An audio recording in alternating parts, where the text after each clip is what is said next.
বাবা, ওর নাম ফাহিম, আমাকে ভালোবাসে বাবা। আচ্ছা, বিয়ের সবকিছু ঠিকঠাক হয়ে গেছে, এখন তো এইসব কথা আমি শুনবো না। তুমি একটু ওকে দেখো, ওর সাথে একটু কথা বলো। তোমার যদি বাবাকে ভালো না লাগে, সোয়ার তুমি যা বলবে তাই হবে। বলো তুমি কি বলতে চাও। এটা সত্য যে আমি ওকে ভালোবাসি, ও আমাকে ভালোবাসে। আপনি আমাদের দুজনের বিয়ে দিয়ে দেন। তুমি কি করো? যে আমি একজন প্রেমিক, তোমার ভদ্রতা বজায় রাখা উচিত। আমি একজন কবি। কিন্তু তুমি আসলে করোটা কি? ওই অর্থে বেকার। বেকার হয়ে আমার মেয়েকে বিয়ে করতে চাচ্ছ কেন? খেয়ালই করছো কেন, আমি বুঝলাম না। একটা সিরিয়াস বিষয়, এখানে সত্য বলতে হবে। আর মেয়ে আমাকে বলেছে আমি যদি তাকে গাছের তলে রাখি তার কোনো আপত্তি নেই, আর খাওয়া দাওয়া ওটা আমরা ম্যানেজ করে নিব। তোমার ফাজিল ছেলের সঙ্গে তুই আমাকে পরিচয় করে দিতে এনেছিস। আমি চললাম। বাবা, কবিতা লিখো, কবিতা থেকে তো অ্যাটলিস্ট তুমি আর্ন করো। কেন বললাম যে তুমি বেকার? তুমি ডিসিশন নিয়ে নাও যে আমার এখন কি করা উচিত। তবে এতটুকু বুঝতে পারি তোমার বাবার পছন্দের পাত্র আমি না। এখন তুমি সিদ্ধান্ত নাও, তুমি আমার সঙ্গে থাকবে না তোমার বাবার সঙ্গে যাবে। আমার জীবনে এমন ট্র্যাজেডি অনেকবার ঘটেছে, এটা আমার জন্য নতুন কোনো অভিজ্ঞতা নয়। ভাঙনের ঢেউয়ে মন আমার প্রতিবারই দুলে ওঠে। আমাদের মতো কবিদের জন্য সেটা তোকে আশীর্বাদ। তুই এখন নতুন নতুন কবিতা সৃষ্টি করবি। কাল রাতে না তোমাকে নিয়ে একটু কবিতা লিখেছি। শোনো তো। যাক, আমি ছাড়াও এখানে অন্য কবি আসে। রোজ সকালে সূর্য হয়ে ঘুম ভাঙাবো প্রিয়, ভালোবাসার জালনা খানি একটু খুলে দিয়ে, বসন্তর ওই বাতাস হয়ে বাবা ফোন করছে, আমার তো যেতে হবে। আমি হ্যাঁ আজকে যাই, কালকে দেখা হবে। কবিতাটা খুব সুন্দর ছিল। আসি। আসো। আপনি কিন্তু অসাধারণ কবিতা লেখেন, যদিও আরিফেতে শোনা ঠিক না, খুব অসাধারণ। Thank you thank you. একটু ফেসবুক আইডিটা দিবেন, আমি একটু অ্যাড করে নিতাম। যাকে তাকে তো আর ফেসবুকে অ্যাড করা যায় না, বুঝুনি তো, প্রচুর রিকোয়েস্ট আসে। প্রিন্স জুনাইর, আজকে আমি একটু আসি, আমার খুব জরুরি একটা কাজ আছে। হ্যাঁ, ভাই অমায়িক একজন মানুষ, খুবই প্রতিভাবান, চোরের সন্ধান পেয়েছি। কি চুরি করছে? আমার কবিতা, আমার নিজের লেখা কবিতা আছে, সব মনে কর যে ওর ফেসবুক আইডিতে পোস্ট করছে, ওর নাম। আমার পাশে নিজের প্রেমিকাকে একদম সুন্দর করে আমার কবিতা শোনাচ্ছে, মানে নিজের বলে চালাই দিচ্ছে। ওর শিক্ষা দেওয়ার একটা ব্যবস্থা নিচ্ছে, ভাবছি যে আমি একটা স্ট্যাটাস লিখবো, ওরে টাকাবো, ওর যারা ফ্যান ফলোয়ার আছে সবগুলোরে একদম পুরো এক এক করে টাকাবো, যে ওর একটা প্রেমিকা, ওরেও পাইয়া গেছি। এইটা হচ্ছে তো বেস্ট আইডিয়া। অন্যের কবিতা দিয়ে আমাকে মুগ্ধ করেছো। দেখো, আমি তোমাকে সত্যি ভালোবাসি। ফোন করছি, কবিতা অন্যের কবিতা নিছি, কিন্তু আমার ভালোবাসা তো নকল না। আমি কি তোমাকে ভালোবাসিনি? কবিতাগুলা তোমার নামে চালিয়ে দিয়েছিলে, আমি সেই কবিতাগুলাকে ভালোবেসেছিলাম। আমি তোমাকে অনেক ভালোবাসি। তুই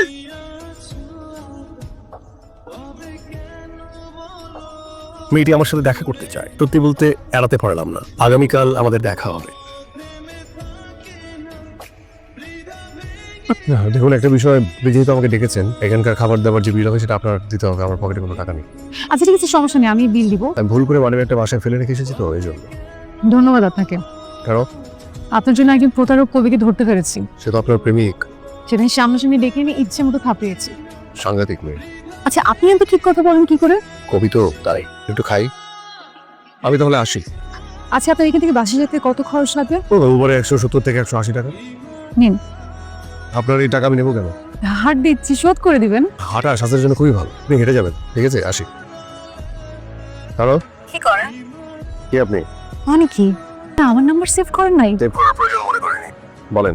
এমনি ফোন করেছিলাম, কারণ নেই। কবিরা প্রায় সময় মিথ্যে কথা বলে। কোন আকাশের চাঁদ টেনে তোমার কপালে টিপ বানাবো, মানে কবিদের এই মিথ্যে কথা জেনেও মেয়েরা কেন প্রেমে পড়ে? মেয়েরা বোকা হতে পছন্দ করে। ঠিক আছে, আমি এখন রাখি। আমি আসলে একটা মিথ্যে বলেছি। আমি আপনাকে একটা বিশেষ কারণে ফোন করেছি, এমনি এমনি ফোন করিনি। কবিতা আর কবিতার লেখকের প্রেমে পড়েছিলাম, সেটা হচ্ছে আপনি। তাই কোনো ভূমিকা করছি না, একদম স্ট্রেট আপনাকে বলছি যে আপনাকে আমার ভালো লেগেছে। ভালো লাগলেও আমার কিছু করার নাই। তাহলে কি আমার অপেক্ষা করতে হবে কিছুদিন? সো আমার আপনার পিছনে লেগে থাকতে হবে। জি মহাজন, আমি ফোন দিয়েই যাব। আমি আসলে বিদ্রোহ ঘোষণা করার জন্য আসছি। আপনি আমাকে দিয়ে আপনার বন্ধুর পত্রিকাতে 2টা কবিতা লিখেছিলেন, এখন আপনার বন্ধু টাকা দিচ্ছে না। আচ্ছা ঠিক আছে, আমি বলে দেবো। আপনি তো প্রতিবারই বলেন ঠিক আছে, আমি ওকে বলে দেবনি। না না না, আপনি টাকাটা দিবেন।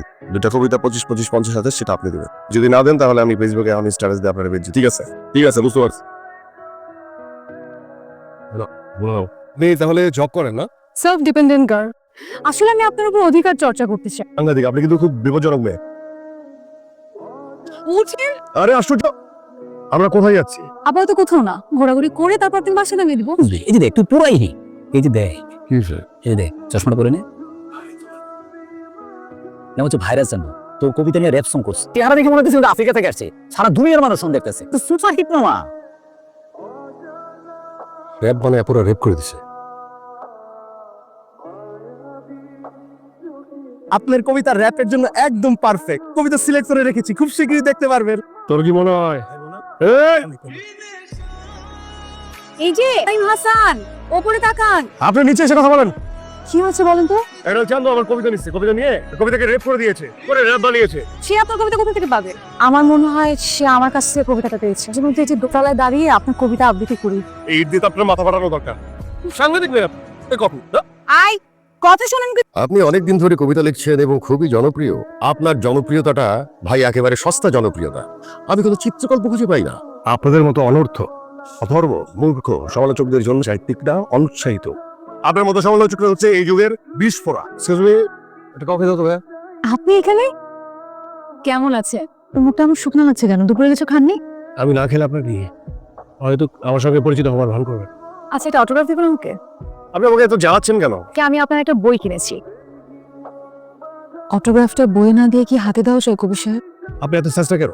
আপনার কি আত্মসম্মান বোধ বলে কিছু নেই? একটা মানুষকে আপনি এইভাবে জ্বালাবেন? এগুলি কি আপনার ইমোশন? এসব ইমোশন আমার কাছে কোনো মূল্য নেই। আমার মতো লাইফলেস, হালকা চরিত্রহীন। আমি আপনাকে চর বেঁধেছি কারণ আপনি আপনাকে নিয়ে যাতা বলছেন। আপনি নিজেকে ছোট করছেন কারণ আপনার আত্মসম্মান মধ্যে কিছুই নেই। কোষে একটা চর খাওয়ার পরে আমার প্রেম প্রেম ভাব জন্মেছে। কে আমার কাছে আবার ফিরিয়ে আনার জন্য একটা টোপ ব্যবহার করতে চাই। আমি এটাও জানি এই টোপে কাজ হবে, কারণ মেয়েরা হচ্ছে মাছের মতোই বোকা। আবার জ্বর এসেছে। জ্বর আমার প্রিয় অসুখ। জ্বর নিয়ে বৃষ্টিতে ভিজতে ভালো লাগছে না। দাঁড়াও, তোমার শখ। আমার বর্ষিতে উপমা নামের মৎস্যটি ধরা পড়েছে। ছেড়ে গিয়েও ছেড়ে যেতে পারিনি। আজকে আমার জন্মদিন, তোমার সঙ্গে নতুন করে পরিচয় হই। শুভ জন্মদিন। দান। এটা কি? কাজল প্রাক্তন প্রেমিকার জন্য কেনা হয়েছিল, কখনো দেওয়া হয়নি, উপহার হিসেবে দিয়ে দিই। কিন্তু তুমি কাঁদছো কেন? এই উপহারটি দিয়ে তুমি আমার ভালোবাসার স্বীকৃতি দিবে। আর দ্বিতীয় কারণ হচ্ছে এই উপহারটা তোমার আগের প্রেমিকার জন্য কিনলেও আমি পেয়ে গেলাম। কারণ আমি তোমাকে ভালোবাসতে শুরু করেছি। উপমা মেয়েটা একটু বেশিই বোকা। তুমি তাহলে কালকে আমার সঙ্গে দেখা করছো? প্রেমিকার বিয়ে হয়ে যাওয়া। সুন্দরী মেয়েরা প্রেম করবে কবিদের সাথে আর বিয়ে করে ফেলে ডাক্তার ইঞ্জিনিয়ার। বাবা আমার বিয়ে ঠিক করে ফেলেছে। তুমি বাবার সঙ্গে কি কথা বলো? এতে কোনো লাভ হবে না। পাত্র হিসেবে তোমার বাবা আমাকে মেনে নেবে না।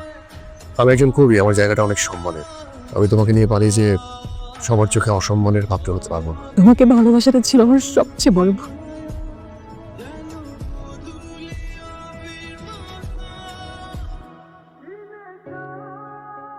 আপনি কবি ফাইন আছেন না? জি।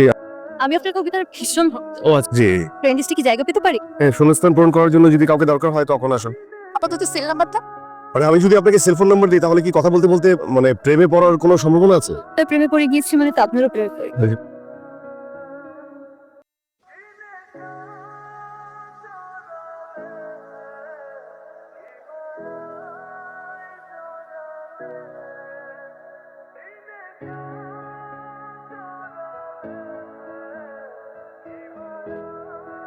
এত সহজ না। আমি সারাটা জীবন তোমার সঙ্গে থাকতে চাই। গ্রামের সব দাঁড়িয়ে রাখেন। আমার অনেক কবি বন্ধু আছে। অন্যের প্রেমিকাকে আমি আমার নিজের বউ করে সারা জীবন আমি কাটাতে পারবো। Thank you so much.